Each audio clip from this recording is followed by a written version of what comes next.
Are we doing the thing where we don't do the intro until after? Well, when you ask like that, it throws off the naturalness of it. I feel like the thing that worked with Eric was you guys were just talking and I started recording. But did we ever do an intro with that one? No. Oh, like okay, well, let's not do one anymore. What's up, everybody? We're back. Well, we do have to say that this is Tim. We have Tim. We have Tim. The Tim. The Gleefully Tim. Wow, that wasn't planned. We're back. We're back. Hey. Welcome, Tim. You gotta follow him on Instagram, follow him on TikTok. He's amazing. A great follow. Yes, agreed. I'm actually extremely jealous. Oh my God, I love you. Thank you. That's so cool. I've been trying to get TikTok famous for a very long time. And I can't even break 1,000. Like, I'm like, what the fuck? Girl, it is a nightmare of an app. An absolute trash hole. It's beautiful. It's so funny and so great. But good luck. It is anybody's guess what takes off on that app and what doesn't. The algorithm is just like a nightmare of Satan's taint hole. And nobody can figure it out. Dude, everyone thinks Rumors by Fleetwood Mac is a new album now. Everyone's oh my God, like, I absolutely can't. By Fleetwood Mac. Like that guy is like big famous now. I don't know his name off the top of my head. I forget. But... In my head I want to say like Dog Lover, but it's like not. It's like his handle is like something insane like something insane like that, like Dog Lover 123 or something. That's good. Yeah. That's really good. So that's what we're going to call him. But like the queen of TikTok, Charlie, whatever her name is, like Charlie D'Amelio or whatever her name is. She's like 12 years old, has 100 million followers and doesn't do anything. No. She just kind of stands in front of the camera and like lip syncs to something and like claps her hand and it's called a dance now. And she has 12 of those in a day. Mm-hmm. And she funds her entire family off of TikTok money. It's crazy. I know. That's exactly what Julie's trying to do. Yeah. Those are the exact type of nothing that Julie's trying to get famous off exactly of. I'm trying to get famous doing nothing except recording myself for 12 seconds like every 3 hours. It honestly pisses me off. We need maximum thrive and minimum effort. Exactly. That's perfect. And just like real quick, I hate the way that Charlie D'Amelio, was that her name? I hate the way she talks. Like, have you watched anything? No, I don't think so. She whispers. I might have seen it. She's like, "Hey guys, it's Charlie," and I'm like, "Oh my God, maybe that's her shtick." No, a whisper shtick. I'm pissed.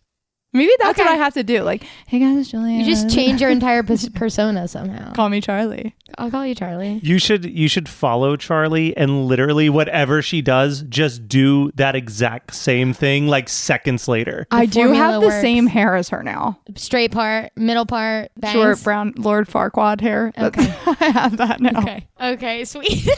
This is happening. Okay, so Tim.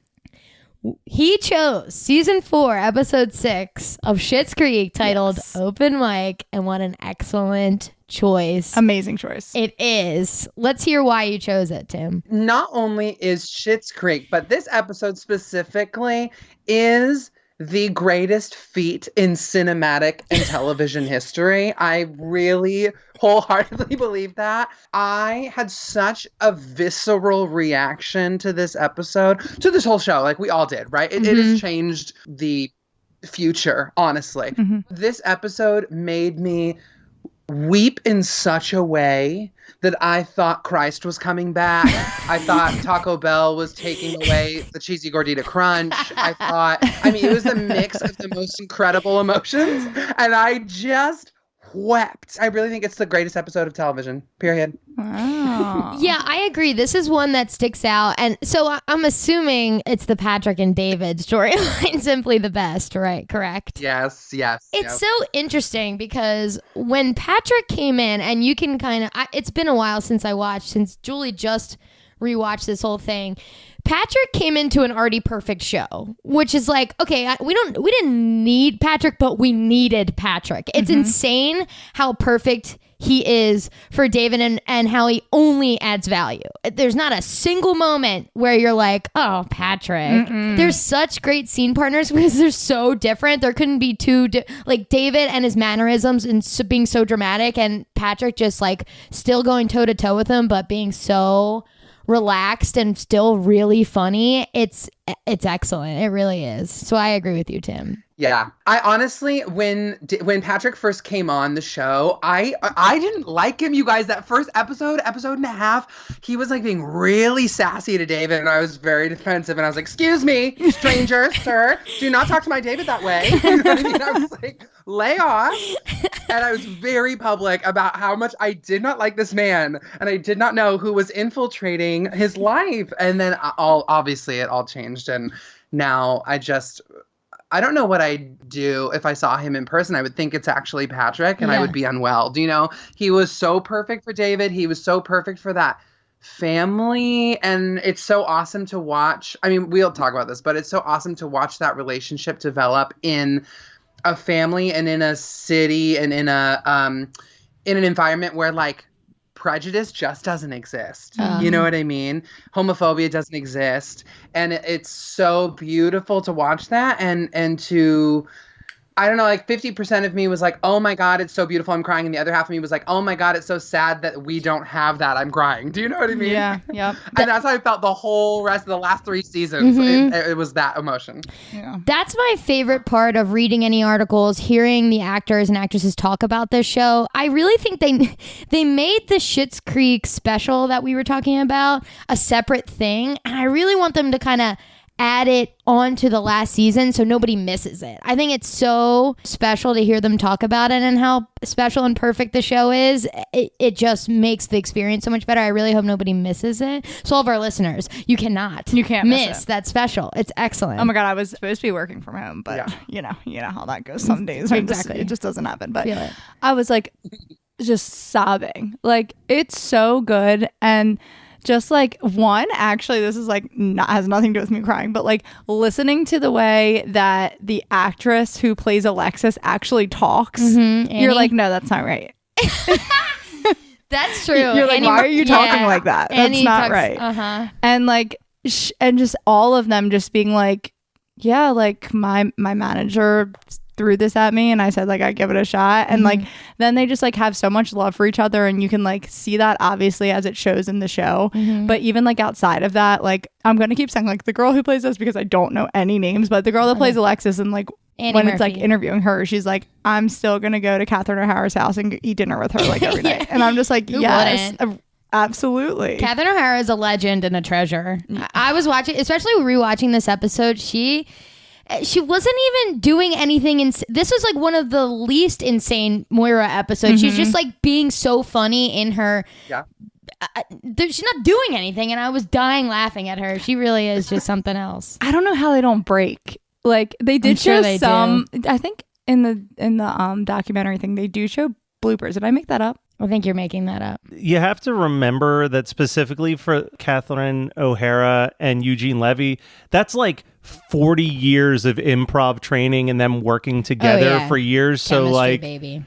Like they've done like 7 movies that are fully improvised. So I feel like they at least are probably really well skilled with keeping their cool during that type of stuff. I know what I'm thinking of. What are you thinking of? I watched a documentary about the show Young and Hungry.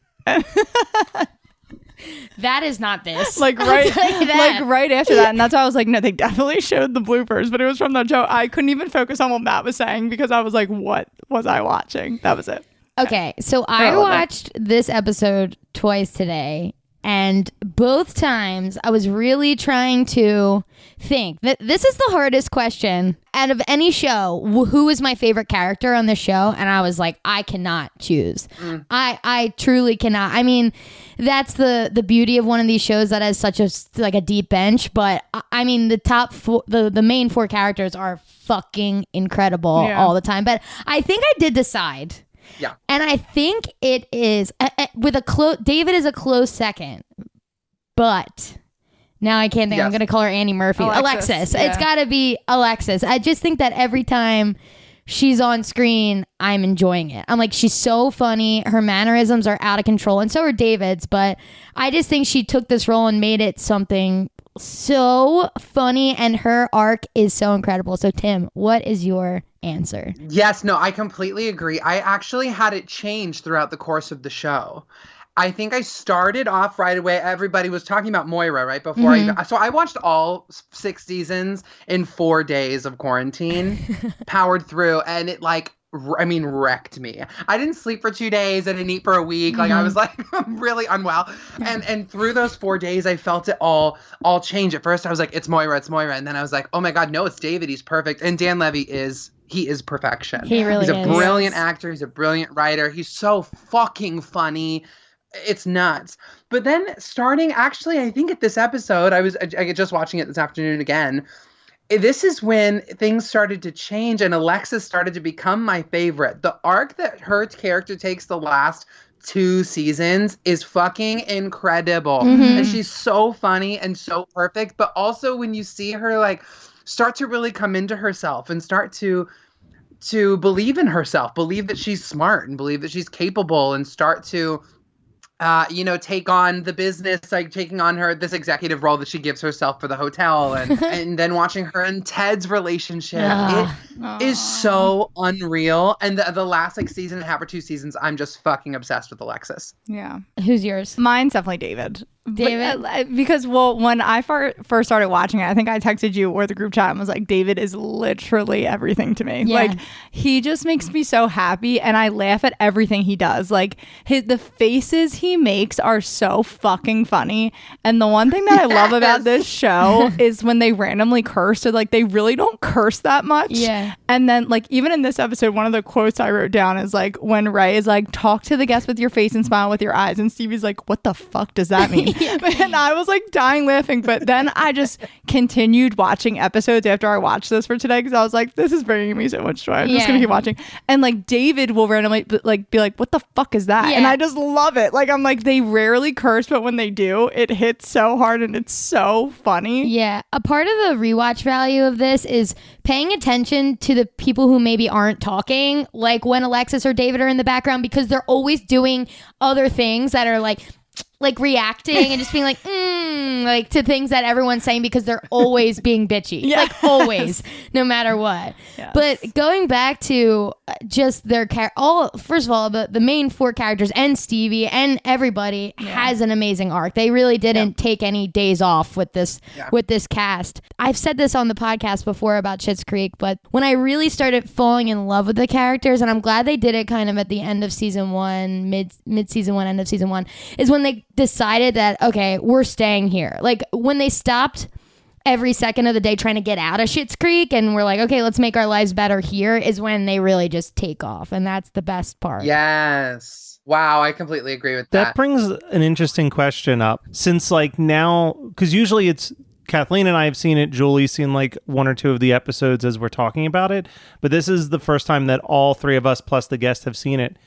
And I feel like Schitt's Creek is one of those shows where like there's a moment that kind of hooks you in and then you're like in there for the whole ride. Does anyone remember like what the moment was where they were just like, okay, I'm in now? I think that was my moment. I can't remember the exact episode, but I would say like probably early season 2, because season 1 was hard for me to get through. Like I was like, because I told you I started season 1 and I was like, I'm on like episode 4. Like I'm just like, I'm not into it as much as everyone's saying how great it is. And then I think it was you and Kelsey were like, you gotta push through it. You gotta push through it. It's so worth it. And then as soon as I got to season 2, I was like, all right, I'm in. Like this is so good. I think I'm right there with you, Julie, because I think for me it was the specific moment that I remember was David in the field with the Amish people. And like that's when I was just like, all right, I'm in. Yes, I was gonna say that. Yes. That's amazing. Oh my God, the best. I feel like that first season, there's so many great like one-liners. Moira has a bunch and David has a bunch that are so great. But when you really start to connect to them as a family, I think is season 2, episode 1. That's one of my other favorite episodes of the show. And that moment when she's like, after the bag, right? Her like mom's bag, or the bag has been passed down. And when they finally find him, she's like, we didn't know where you were.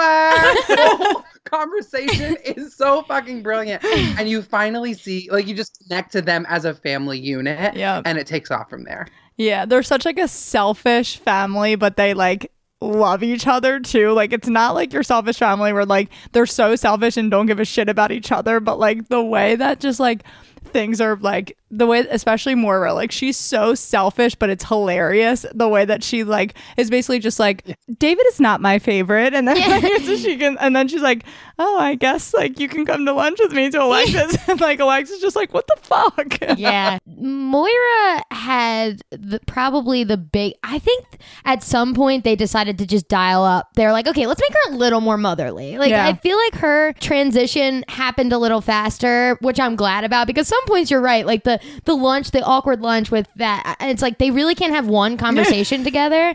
But then when they flash back to old Christmases or old this or old that, it really is shitty. I like would always get sad watching the flashbacks. I hated the flashbacks because of just like what Dave, I mean, they all went through shit, but like with David's stuff, like I'm just like, oh my God, I love him so much. I hate how unhappy his life, like they want it back so bad, and it's not till later seasons that they realize like how much happier they are now in Schitt's Creek. Yeah. Yes. It wasn't so good in the first place. Just money. Money ruins all. Money. Don't become TikTok famous. I know. Oh God, if this isn't a lesson learned. So there is 3 storylines in this episode. Mm-hmm. So do you want to walk us through what they are? Me? Yes. Oh my God. I'm sorry. I couldn't tell if that was a lag. And then I was like, wait, this is like a really long lag. Your internet's down again. I'm dead. Oh my God. So yes. So, okay. We have the Rose Apothecary is finally up and running. Which we're thrilled about, at the cutest little store, but they don't have any business. They can't get anybody to come in. So Patrick has this idea to host an open mic night to get people to come in, which is the absolute worst nightmare for David to imagine, like slam poetry and an improv troupe coming into his own store that he's like crafted, you know, to be his little, it's almost like a little oasis of New York City in the outskirts of Canada, right? Yep. And then we have Jocelyn's baby gender reveal, right? Yeah. And we have the making of the Rosebud Hotel. There's so many things happening in this episode. What a great episode. It's so good. It really is. And speaking of the Rosebud part, we can start there. I'm deciding.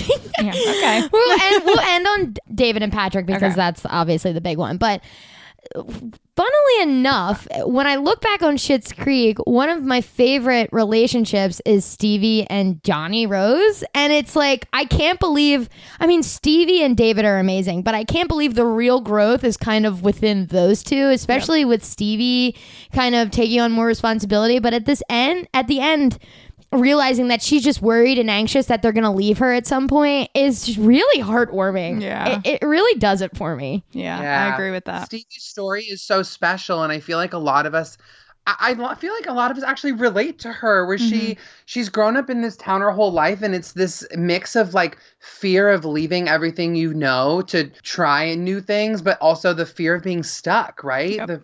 The fear of wanting so much more and not being able to get it, and this thing that's been passed down through her family, and so maybe she feels responsibility to carry it when she really doesn't want to, and then there's shame for not wanting to do that. But also, if I give it up, where else do I go? I don't know anyone else. I don't know anything else. This like inner turmoil journey that she goes through, which I think probably really is, I know this isn't the episode, but it reaches its climax in the cabaret episode, right? Did we all fucking die at the cabaret episode? Yes, die. Mm-hmm. Absolutely.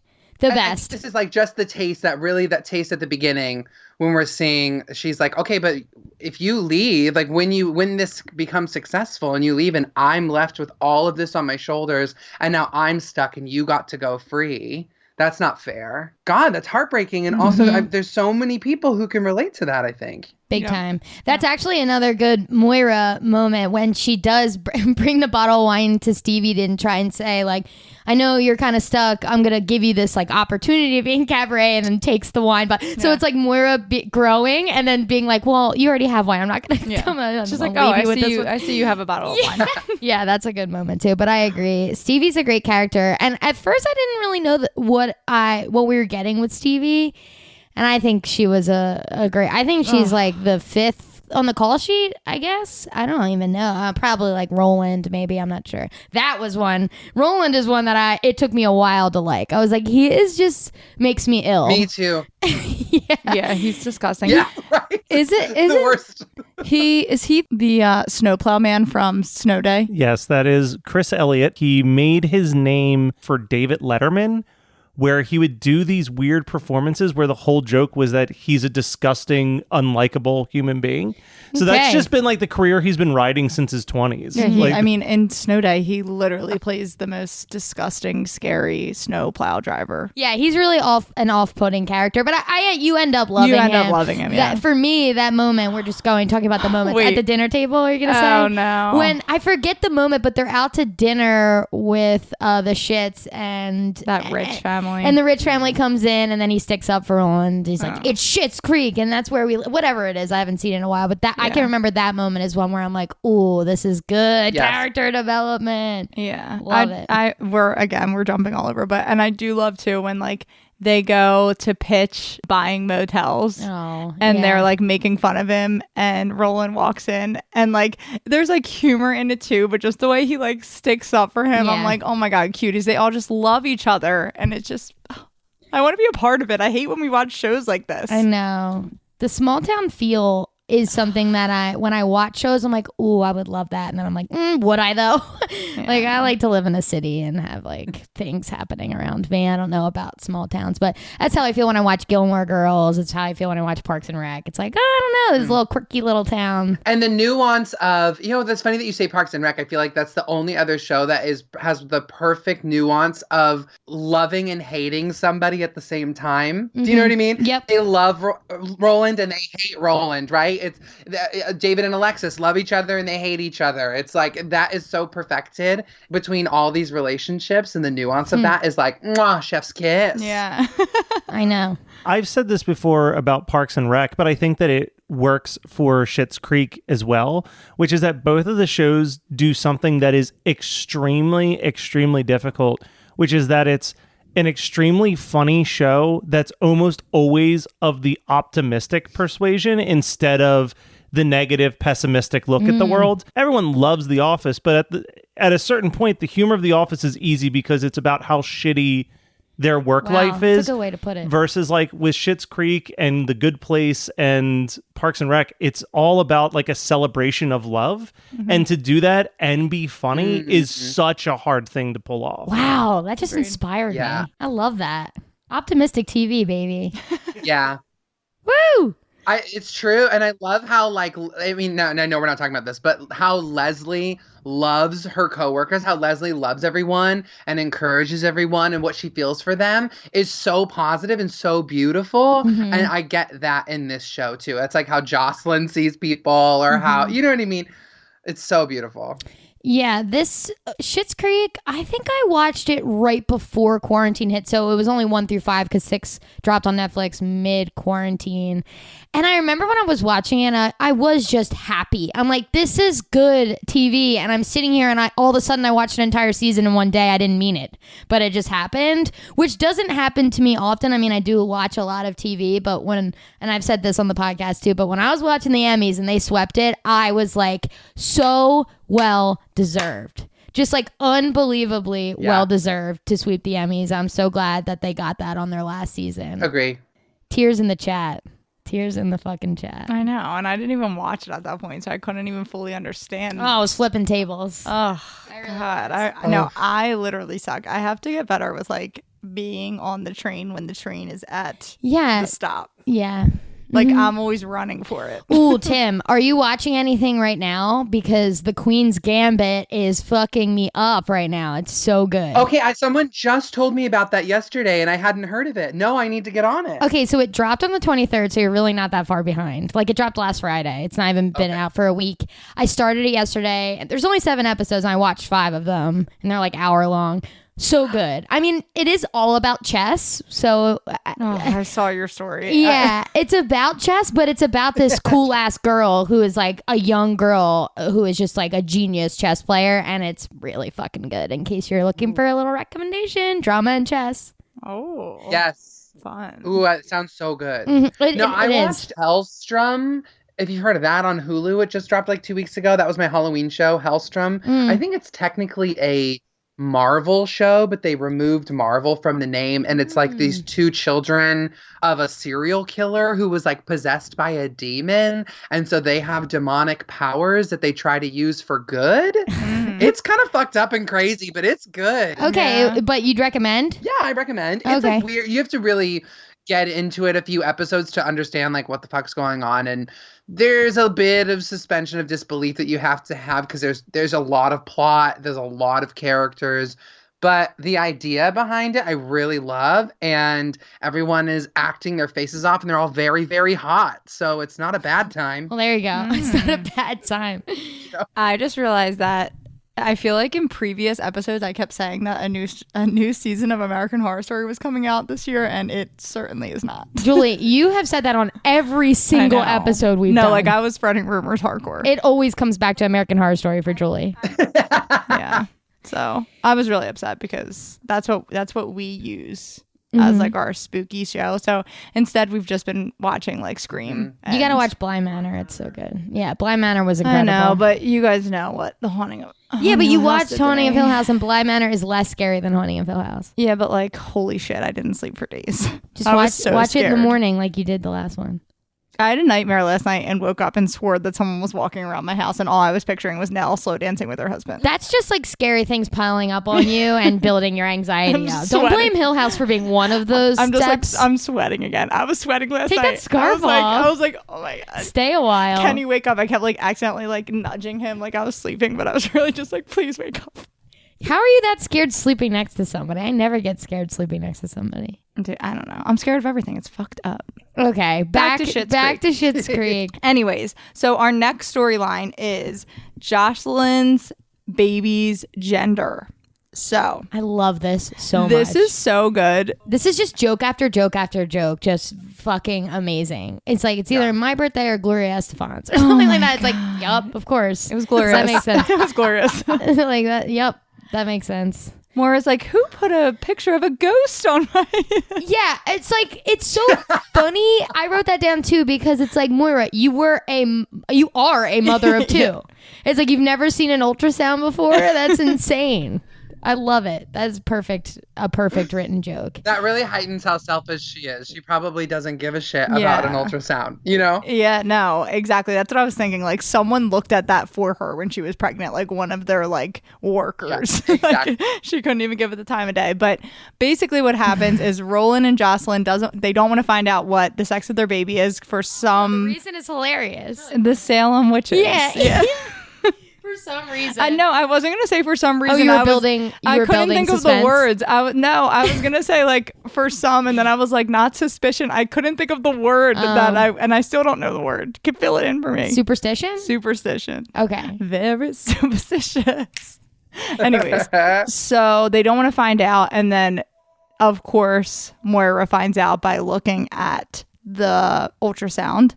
And then they decide since she knows, they want to know, and she can't remember what she saw. Well, the beauty in it is, I have this quote. She goes, "Why should I be the only one encumbered with this emotional cargo?" Perfectly written. I mean, Moira's dialogue is a different world. I feel like they have to have a team just for her dialogue. It's so perfect. Yeah. But the whole episode, she's acting bothered by the knowledge, and then when they finally ask her, she's like, she's no idea. She's like, I certainly remember seeing an M and an F, but I can't remember which one was circled. Yeah. Fucking hell. She says so something like, you tasked me with keeping it a secret, and I did just that, even from myself.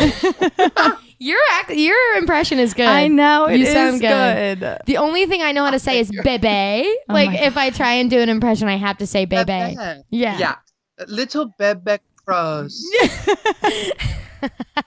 You can do an impression of anybody on this show, truly, except maybe Johnny. But I mean, everyone is like such a specific character. You can't. Ugh. I love the idea of being burdened with a secret.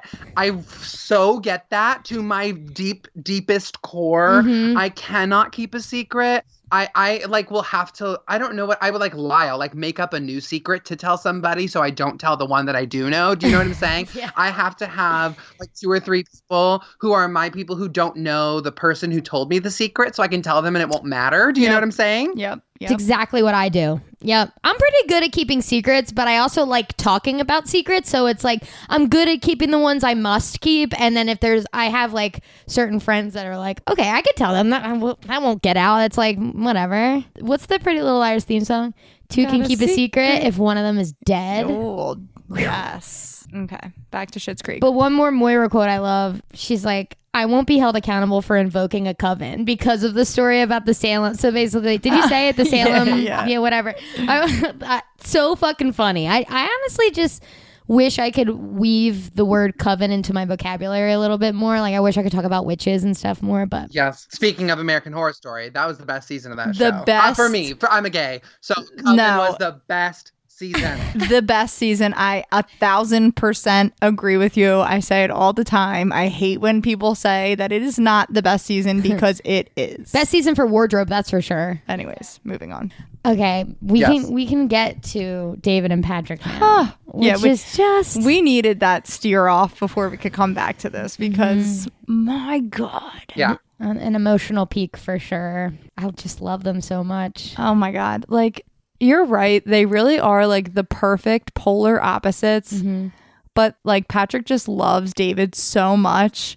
And you can tell that like it's like David doesn't even know if like he just doesn't feel safe feeling anything because he's never had that relationship before. Yeah. Well, it takes till the end for David to even love himself. He just had to work through a lot of his own issues, and Patrick was there for all of them, and Patrick had to be there to remind him, like, hey, like this is gonna be okay. This is normal, whatever it is. And of course, oh my God, it really is one of my favorite relationships on any TV show. It was such a fucking amazing thing to watch and unfold. I agree with that. But I just love how Patrick is so confident in this open mic night idea, and it is disgusting David. Like he is disgusted by the idea, and Patrick is just like, oh, what's this? Like bringing in an acoustic guitar, and David's like, what is that? And he's like, this is an acoustic guitar. Like just so confident, being like, yup. And fuck, is he a good singer? Oh boy, is he. Whew. I was wet. Can I say that on this episode? Boy, can you? You can. We all were. I had full fucking wop. Wop. Yeah. Literally. That's some flawless singing. Oh my God. I wonder how many times they did that. I was only thinking that because now that I don't know why my brain does this, but when they cut to Roland and what's her name talking to Moira about the baby again, and you can hear him in the back, and I'm like, if they screwed that up, he was going to have to start all the way over. Or did they like cut it? Well, I don't know. I was like thinking about it way too hard. I was like, I wonder how they shot this like this entire time. Yeah. But I was like, I would just want him to sing that 800 times in a row, just like a full day of filming of him singing that song. I know. I kind of almost like hated that they put that scene in the middle of the song, honestly. I wanted more of it. You know what I mean? I wanted to watch the whole thing. I know there's only so much we could have seen of that, but it was so beautiful. And to be taken out of that is almost jarring until Moira really rescues it. And she's like, hold on, my son is being serenaded by her. What does she call it? Like her like golden voiced beau or something like that. I can't remember what it is. And then you see how she loves David and how loving and accepting she is of Patrick. And that is so beautiful in itself. Mm-hmm. And it kind of rescues that moment, you know? Yeah. I agree. That's how you know it's good if Moira is like, no, I want to watch this, because it's hilarious how Moira and David have the same like nerves and disgust about the fact that he's about to go up and do this song and sing to him. It's so funny to watch them both just be like, if I need to pull the fire alarm, you'll let me know. Like they are two sides of the fucking same, whatever that phrase is, same coin, whatever. Yeah. They're the same. Hilarious. Oh, it's so good. Yeah. It really I love is. how Patrick just loves David through all of his, I don't even want to call them flaws per se, but almost like David's self-sabotage. And Patrick kind of sees through that. Yep. And it finds it so endearing. And that is beautiful. That he's not ever like taken aback by it, or he's not challenged by it, or he doesn't feel like alienated by it, and he like still trusts David through all of that. Does that make sense? 100%. And so he's just like, you'll be fine, David. It's going to be a great night and you're going to be just fine. And I'm so excited about it. And that's period. You know what I mean? And that's it. And he is like the perfect counter for David's fire in that way, you know? Yeah. I think that every single time I've cried during this show, it was something related to David and Patrick. So like this episode made me cry. The proposal made me cry. Oh my God. Patrick coming out to his parents. I was like sobbing in bed. I was like, I like every time I cried, it was because of something with them two. And it's just like the perfect show because it makes you feel like these are your friends and you're watching them like go through these things. Like when I realized that Patrick was proposing to David, so you know that I didn't watch any of it, so I didn't get spoiled. I knew they got married at the very end because one fucking day Comedy Central was playing the season finale and I was just laying in bed like on my phone, and like I just kept like looking up at the screen and looking down, so I saw they get married, which is really fucking annoying, but whatever. But I didn't know about the proposal, so like that whole episode, like I'm like not expecting it at all, and then like when he gets I know this is not what this episode of this keep going I love it, but when like he gets so frustrated and he's like, let's just turn around, and then he's like explaining like how to pull. Oh my God, I can't. I can't. I know. It's so good. Oh God, I'm gonna cry. I gotta re-binge it all. I'm going to too. I think it's the beauty. It's a gift and a curse of the show because I binged it so fast that now I feel like I have to rewatch it again to get. I've rewatched one of the seasons twice because one day I just needed something to make me feel better on in the background, and I rewatched the entire season. I can't remember. It must have been either 4 or 5 because I really love the end seasons. They're so good. Yeah. But big cry moments as well. God, I hope nobody's listening to this who hasn't seen it yet. But I'm sorry. Alexis and Ted breaking up is like for the last time. And in the special when Eugene Levy's just sitting there crying watching Annie Murphy do it, I'm about to cry right now. That is intense. We're all crying. I've already said it before on the show, but I have watched Stevie sing Maybe This Time probably like 20 times, and it makes me cry every single time. And it's one specific moment because I love that song. I think that's like one of the prettiest ballads in Broadway history. But she has this moment where she like gets choked up while singing, and that's the part where it's just like the floodgates open at that moment. I have chills thinking about that. Because that song's such like a stepping out of your skin. Like maybe for once in my life things are going to be different, and it like fits where Stevie is so beautiful. And that like hiccup almost feels like it's in that moment on the stage in front of people that she realizes how much she's connecting to the material for the first time. And is that when David's like, that's my friend? Yeah. Wow. God, it's such a well done show.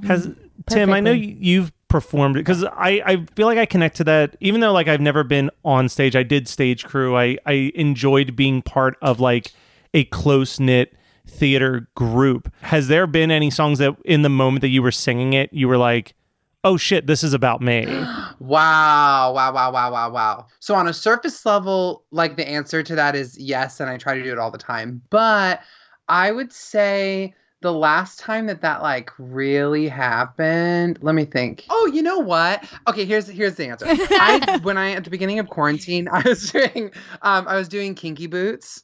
And I was playing the bad guy in that show, actually. I was like homophobe and was disgusted by these drag queens. I don't know if you know the plot of that show, but there's these drag queens and and I am sort of the antithesis to the goodness that's happening in the script. And I realized that I was playing a closeted version of myself. I was playing a past me, if that makes sense. I was like raised very conservative and very religious and kept myself from my truth for a really long time. And the stuff that my character said and sang, I was like, oh God, that's like what I used to think. And that's what I used to think about myself. You know what I mean?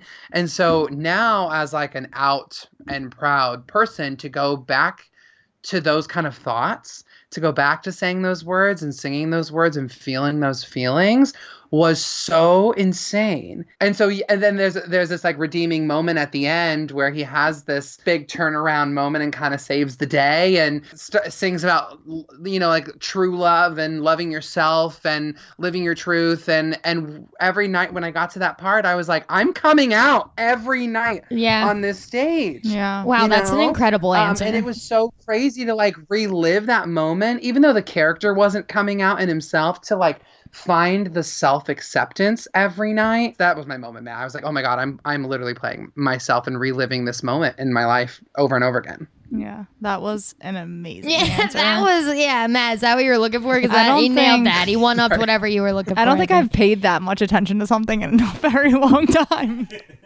I was like, oh my God, keep fucking talking. I'm a rambler. No, I was like, keep going. This is amazing. Just make up stuff now. Just keep going. That was so good. Speaking of all of that, even this connects back to why I, as a queer person, am so connected to Patrick and David, because it is a relationship that we've never seen in television before. I, as a queer person, have never seen a relationship unfold this way. Something that is so pure and so beautiful and that isn't driven by like sex or isn't driven by drama or isn't driven by trauma or pain or, do you know what I mean? Like, of course, there's essences of all of that in these characters, but it's something that's so innately pure and beautiful. And truly the last 2 seasons of this show, I just wept because I was like, this is revolutionary. Yeah. And I hope that queer kids get to see this and relate to David in that moment. Like, when he is being proposed to and he finally understands that somebody actually does love him fully for himself, for all of his faults and for all of his shortcomings, and that he doesn't have to be anything else or have money or have clout or have New York City friends or have whatever. Like, he's been stripped of everything that he's ever tried to hold on to for so long. And that's when he finds somebody that loves him so fully and so deeply. And I think as queer people, I don't know, I don't want to speak for everybody, but I think I can, to an extent, that there is this essence of gay trauma that exists in the world that we kind of believe that we can't have that.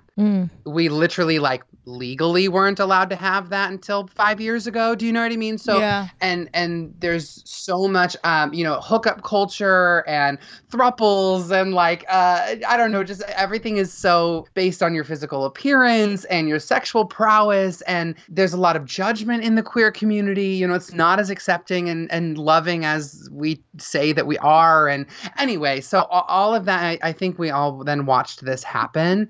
And I was just flooded with this emotion of like, oh my God, maybe that is something I can have. Yeah. Is that something that is for me? And then it's like, do we think I'm good enough to have that? Do we think I'm pretty enough to have that? Do we think I'm talented enough to have that? I mean, there's so many emotions wrapped into that, right? But to watch David get that so fully and uninterrupted, I think is actually a life-changing moment for a lot of queer people. And I hope that a lot of queer kids, that's all I'm saying. I hope that queer kids watch it and they understand that they can be loved. Okay, that's where I was getting. Yes. Wow, fuck me up. Yeah. Clip that entire thing and put it on my fucking tombstone. Yeah. Put it on my everything. That was amazing. Yeah. That was incredible. Wow. God, yeah, I mean, you would strive to get to a point where everywhere is like Schitt's Creek, where they get together and not everyone's making a fucking big deal out of it, and there's not the drama surrounding it. And that's what I keep wanting to call him Daniel Levy. When you watch him talk about it, he's like, I just wanted to create a world where it's loving and optimistic, and kids can look at it and say, okay, this is something that the world can be. And if it changes someone's mind, if someone watches Schitt's Creek and it changes someone's mind who maybe didn't think that before, whether they are in the LGBTQ community or on the opposite, conservative and hate it or whatever, and if it can change their mind, then one person, then he did the job, and I'm sure it changed a fucking million people's minds. So, oh my God. Woo! Well, in the documentary thing, they they read like the letters that the parents wrote of young kids. That'll and that fucked me up. Like, because he just like, he can, the first like 4, I'm like getting Patrick reads it, right? Patrick reads it. What's his name? What's Patrick's name in real life? I know it. I'm blanking on everyone's name right now. Anyway, but yes. So he's like reading this letter from like the parents of young kids of like their stories and how he's inspired them to be who they are, and he's just like sobbing. Like Patrick reads like the first 3 words, and Daniel's like hysterically crying. Noah Reed. Yep, that'll do it. Wow. So yeah, it's just like that part fucked me up, and just like showing them at the Pride Parade, and like so many people were just like so happy to see them and just feel like connected with them, and I just think that's like such a beautiful thing, and I was sobbing the whole time. That's more, I'm crying again. The only other thing that I think we definitely have to talk about is, obviously we've talked about Patrick singing, but the song choice is huge. Do you want to go on with that? I mean, he sings Simply the Best, which comes up again in the show like 4 episodes later. Yeah. For some reason, so full confession, I told them this in the group chat, and I wasn't gonna blast myself, but I will. I didn't realize that's what he was singing the first time I saw this episode.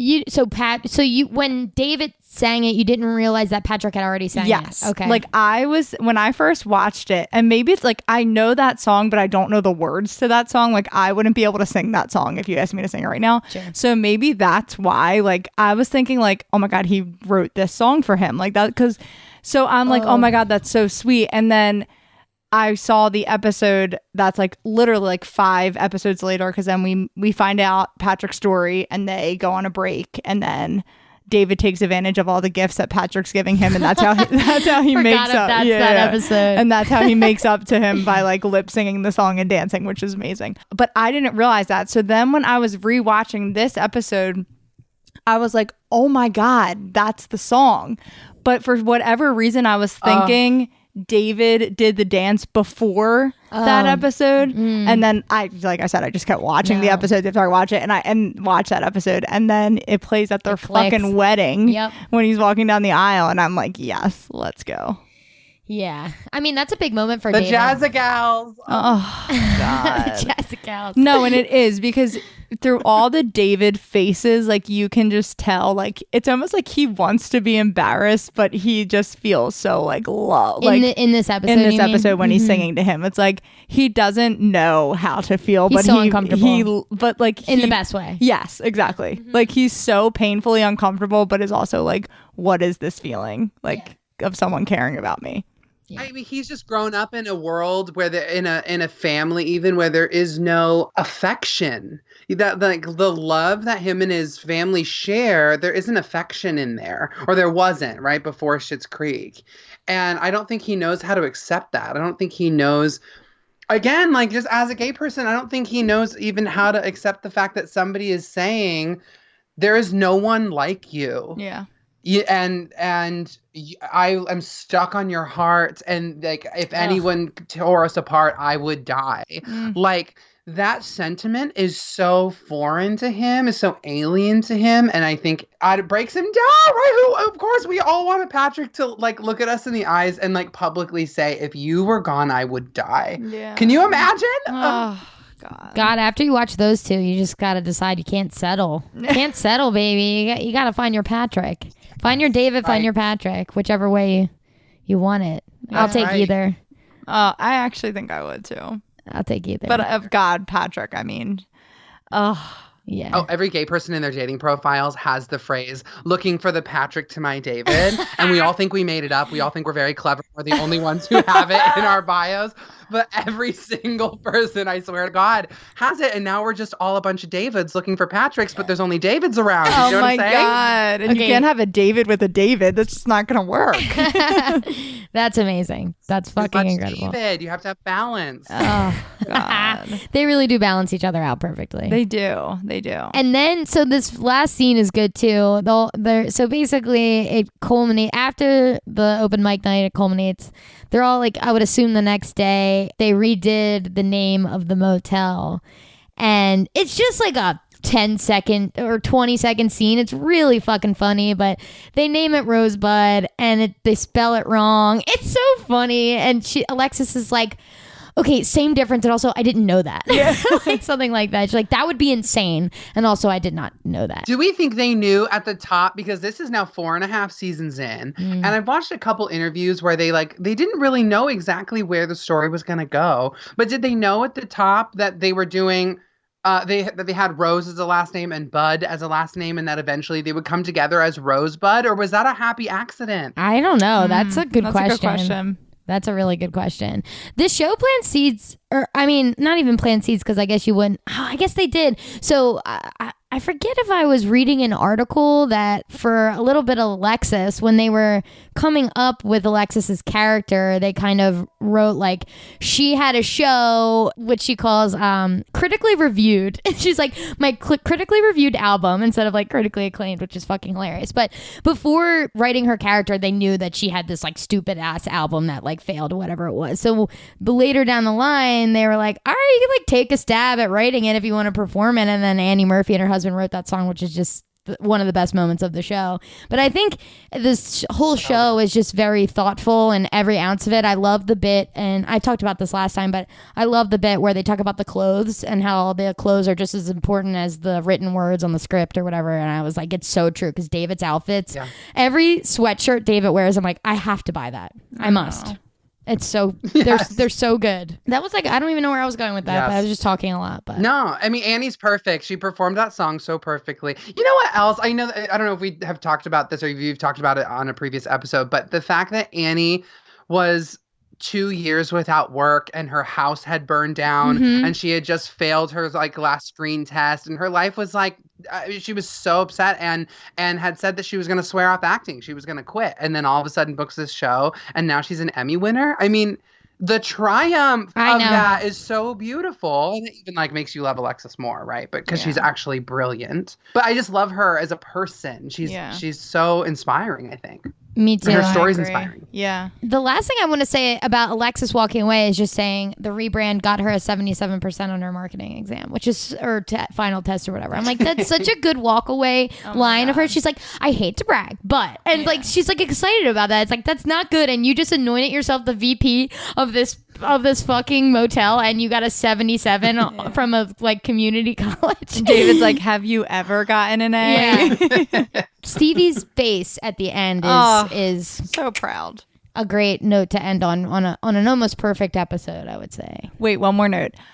How badly would you love if there was a Rose Apothecary? Is that what it's called? Store near us. Oh my God. It has everything. It has skincare, it has wine, it has cheese. I know. That when they get robbed. Oh my God, stop. When they get robbed, you better stop. You better stop. I love that scene. Oh my God. They're like he took the expensive cheese, and they're just like looking at each other like, the confusion of David in that episode is so good. And like trying to tell Patrick what happened and just be like, yeah, well, like he had a weapon. It's like, he was like, did you see it? Yeah. He was like, well, no, but he said he had a gun.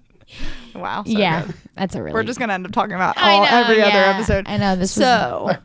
Wrap it up, my friend. Tim, do you have anything to say to the millions listeners? You've absolutely slayed this episode, by the way. The monologues you've been going on have really spoke to me. That's so sweet. Thank you so much. I do this thing where I just fucking ramble for my life. I apologize. Don't ever. I'm so glad. This was so fun. I love this show, and I really hope that more TV like this comes out. I love it. So I know like Dan has signed this 3-year deal with ABC or something to develop more shows like this. And I just feel like the feel-good comedy has maybe made a return with this. And I think it's brilliant, and I think it's inspiring, and it's beautiful. And this is the kind of work that we need to support. I don't know. Totally. And also just like I'm feeling for my artist friends. I mean, life is a little tanked right now, right? But all my artist friends and actor friends are, out of work for the foreseeable future. And I just can't wait until we all get to come back together and make beautiful things again. Yeah. And, so make beautiful things, I guess, like to whatever level you can in the meantime, and keep manifesting that for the future, right? Mm-hmm.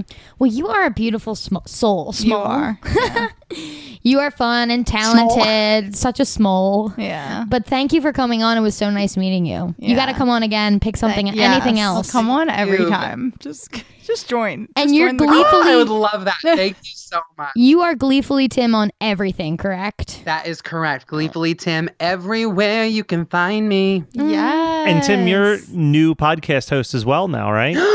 I literally forgot that I have a podcast. Ooh, tell us about it. I do. I started a podcast. It's called the Something Crazy Podcast. And it is a storytelling podcast where I basically get together with people and we talk about the craziest stories that we've lived to tell. So that could be anything from a bad hookup or a bad date to a run-in with true crime to an I got lost in the Amazon story to like a celebrity run-in. We did some haunted stories for October. Like I was almost kidnapped and murdered once. We told that story this month. Like things like that. So crazy stories. It's a really fun time. We're usually like a little boozed up. And I feel like it's just connecting us. It lets everybody feel like we're all in a living room together, like story swapping. Yeah. And I love it a lot. So yeah, the Something Crazy Podcast. You can find me on all platforms. Yes. Love that. It's the beauty of podcasting. We love it too. I can't wait to listen to that. That actually I strive to like live and have moments that I could tell on a podcast like that. Like I'm living for that now. I need to be almost kidnapped or something. And then I'll come on. Yeah. Oh my God. Yeah. I mean, I hope you don't get kidnapped, but if that does happen, kidnapped. Please come on my podcast. Okay, yeah. We'll do. We'll do. Well, thank you so much for coming on. You are the best. Simply the best. Oh.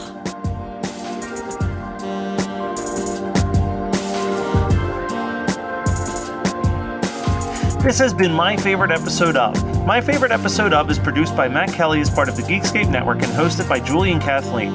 Check out our show notes for all of our socials and email us at myfavoriteepisodepodcast@gmail.com. Rate, review, and subscribe to us on your favorite podcasting apps, and we'll be back next week with another episode of My Favorite Episode Of.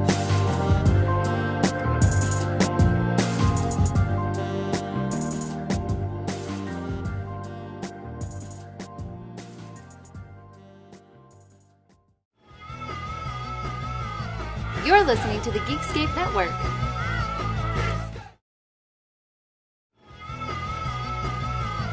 You're listening to the Geekscape Network.